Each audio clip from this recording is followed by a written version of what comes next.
Hayo, bangon na mus, mamukha pa ko to rin. Tuwing alas 3 ng madaling araw, nagbabahay-bahay si Alma para gisingin ang kanyang mga kasityo dito sa barangay Kalunasan sa Cebu City para mag-aurora.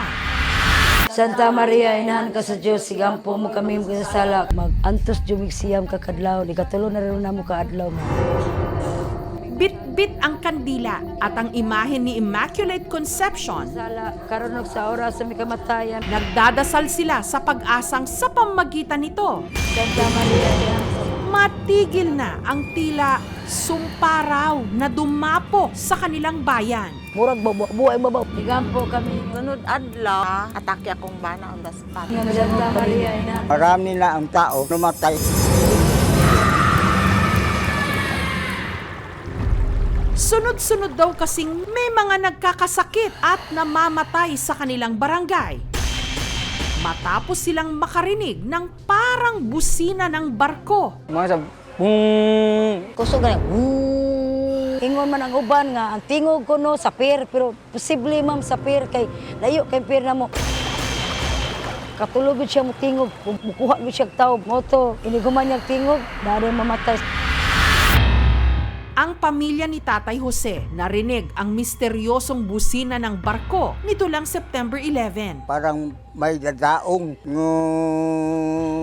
ganun. Tapos wala namang barko. Kinabukasan, bigla na lang daw sumama ang pakiramdam ng kanyang anak na si Paul. Murag buhay baba, wala dyan may kibaw ma'am, nga nganong nasakit, wag gid siya kasurvive sa ospital. Marami na ang tao namatay.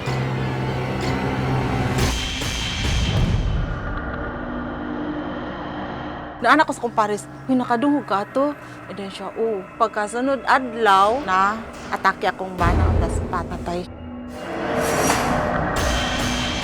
At ang di umano, misteryosong busina ng barko.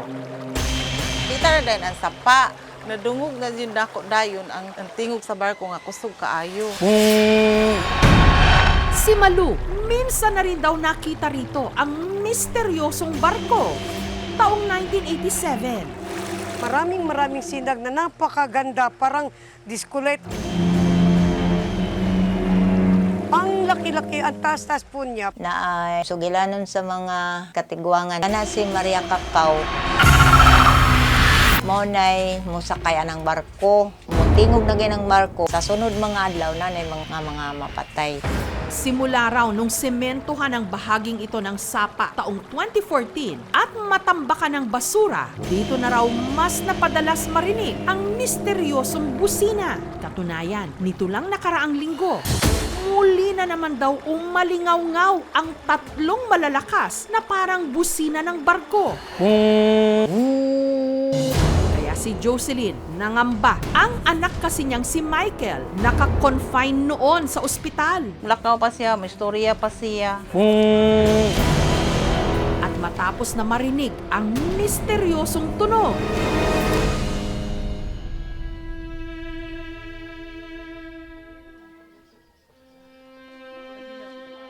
Anang alas 6, nakadungog sila nga nagserbato ang barko. Namatay ako nga anak alas 6:30. Kanang sakit gid nimo dawaton ba nga may nana kalit lang siyang nawa.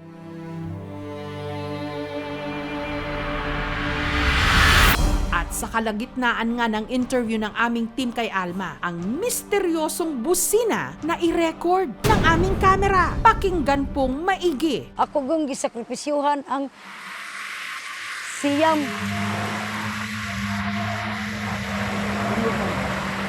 May tunog. Parang sirena ng barko? Budyong ko siya may. Mamundang na tamamoy. Hadlok na kakumang. Misteryosong barko ba kamo?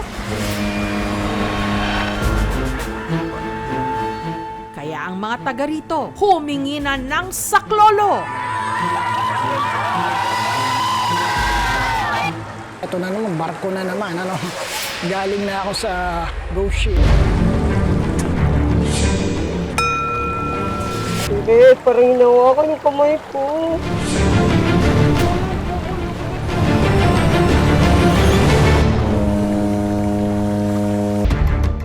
Misteryosong di umano busina ng barko, signos para sa mga residente ng isang sitio sa Cebu City. Kusog na, woot! Ang kinatatakutan nilang tunog na i-record ng aming kamera. Ako gung gisakripisyuhan ang siyam. Tunog, ma'am. Madlok na ko, ma'am. Dito na nila hiniling na magpapunta sa kanilang bayan ng paranormal researcher para mag-imbestiga.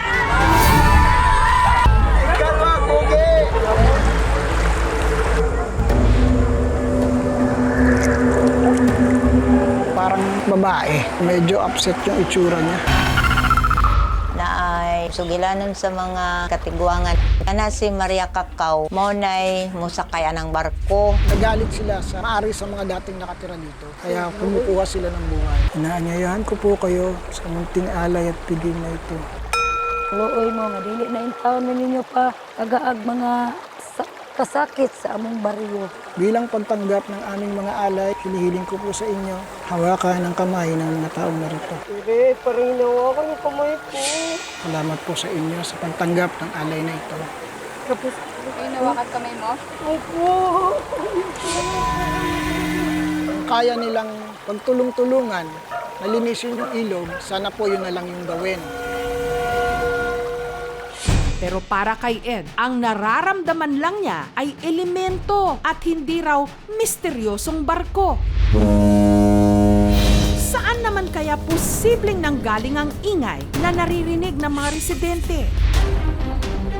Sa pagsasaliksik ng aming team, naalaman namin na ang barangay Kalunasan sa Cebu City may 10 kilometro lang ang layo mula sa pinakamalapit na pantalan. Mao ni pinakataas nga bukid sa Barangay Kalunasan. O pir madungog gyud dire tungod sa kakusog sa iyang tingog. Posible gyud nga maikog gyud siya labi na lawom ang lugar. Yung tunog is sound signal galing sa barko. Long blast sound signal ay 4 to 6 seconds. Tapos may short blast na hanggang 3 seconds.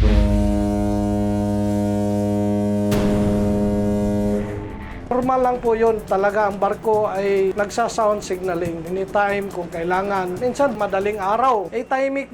Kaya maring makakarating din dun sa bundok. Based sa deliberating order na mo, may departure, may arrival. Ang departure, mga 7 to 9. Tunog, ma'am. Bilang Pilipino, meron yung concept of life after death. Maritime na bansa ang Pilipinas, makikita natin ang mga ganitong mga kwento at nagiging parte ito ng ating pang-araw-araw na buhay. Natural death lang talaga. May existing condition na yung tao. Kaya para mawala ang takot ng mga residente, nag-ikot-ikot na ang mga taga-barangay. Base sa investigasyon, ang kanang tunog na sa barko na itong madunggan, gikan na sa pier. Nagpasalamat sa ko nga, karong sulbad na ang among problema. Ang anumang ingay, huwag nating hayaan na basagin ang ating kapayapaan. Tunog, ma'am.